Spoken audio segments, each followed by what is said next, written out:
Everybody, welcome back. So as you saw in my previous video, part 2 of 3, I unboxed my Vigero 1904/39 as well as that Czech VZ24 Mauser. Now I'm assuming what's in here today should be my P14 rifle. I hope that's the case. I do not know the manufacturer of it, but we're going to find out shortly. Additionally, you guys will see there was a little bit of a puncture in the box here. Hopefully nothing was damaged, but we'll find out.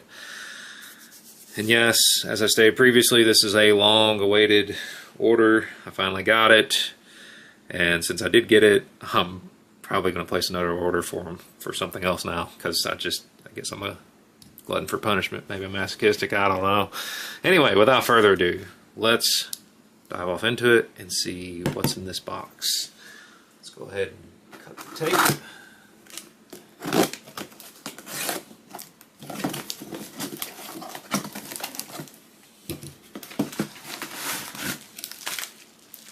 Assuming that's my bolt. And that's the rifle. That thing's really crammed in there too. Let's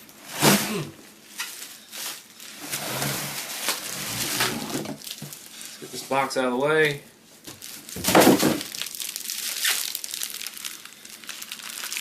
Like I said, guys, I have no idea what to expect with this, but I'm hoping that maybe by comparison to my last video, I'm hoping that maybe the bolt matches this rifle.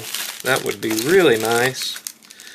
I know James had told me when I ordered these, a lot of them had issues with the stocks, and if I could find a replacement stock, he said it might be a good idea. So I ordered it with the assumption that I may have to replace the stock.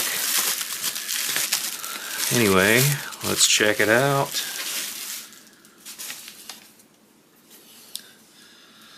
Whew, man, this thing smells of grease. Wow. Let's wait on the bolt.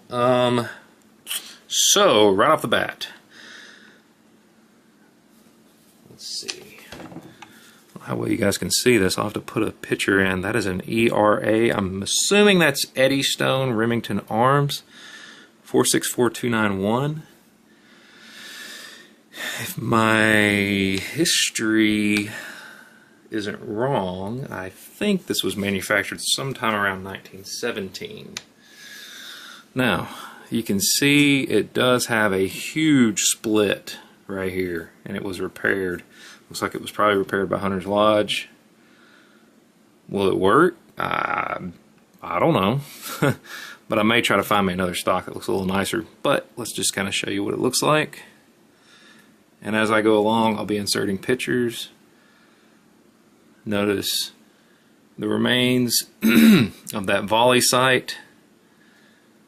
Now, Chris Gosling, if you're watching this, you are, sir, my expert on British arms. Feel free to chime in the comments below as far as when they removed that volley sight and what the reasoning was. This is pretty cool. This flip-up sight is in good shape. There is a ton of, I guess that's grease and cosmoline in there. But that ladder sight's in good shape. I was worried about that. Actually, I figured it'd probably be missing. Now, I'll do some pictures on this. Looks like it had a rack marking. Looks like it used to have a stock disc. It's got an arsenal marking here. And like I said, I'll be doing pictures of every bit of this. There's an impression mark right there.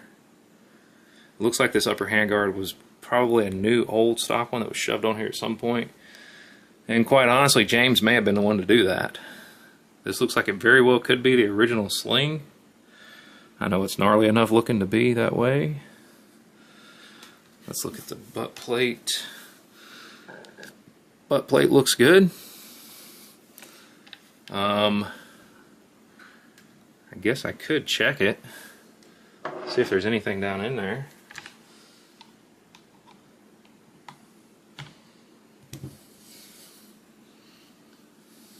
I don't see anything in there. I see some glue. It could be from where they tried to fix this stock. But that's okay. We can definitely get a replacement stock. But it looks quite nice. It looks like it has a black paint on it. I don't know if that was normal. Chris, chime in on this, because it looks like a black paint covering this rifle. It may be normal, kind of like some of the Enfields. I mean, the front sight is completely intact. It's just covered in grease and grime. Muzzle looks good. Has a CAI import mark. And the mag is just absolutely caked in grease. I like it. Let's check the bore off camera. The bore has very good strong rifling in it.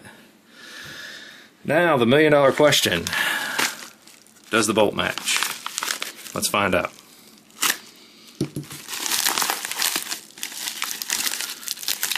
I hope it does. I really, really hope it does. Okay. So it's an Eddystone bolt, 572268. Now this is not a 572268. However, hold up. There is 464291. So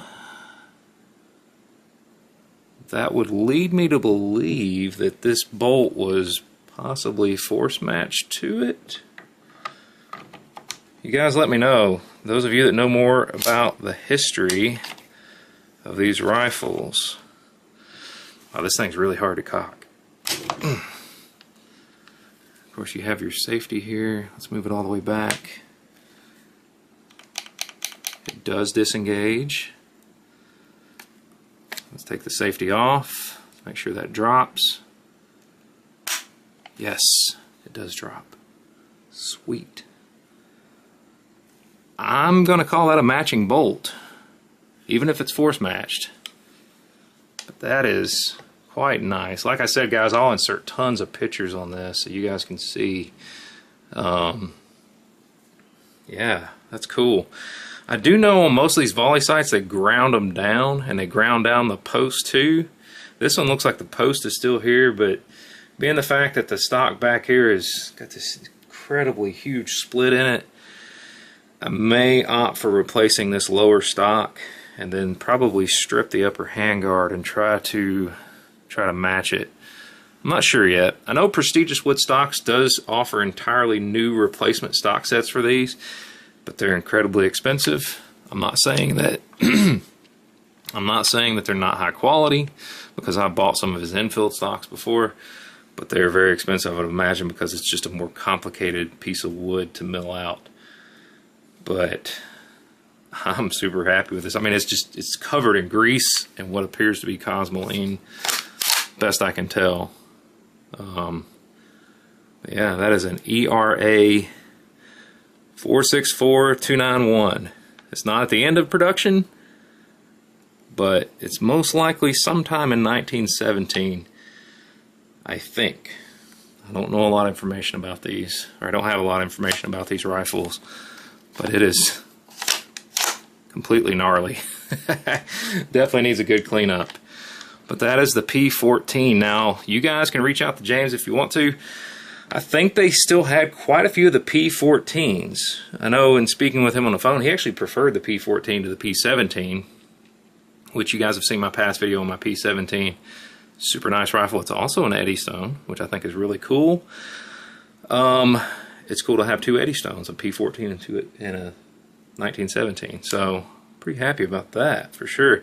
But yeah, reach out to James. He may still have some of these. They may have a busted stock, but I know you can get new manufactured stocks. I know Prestigious Wood Stocks has them.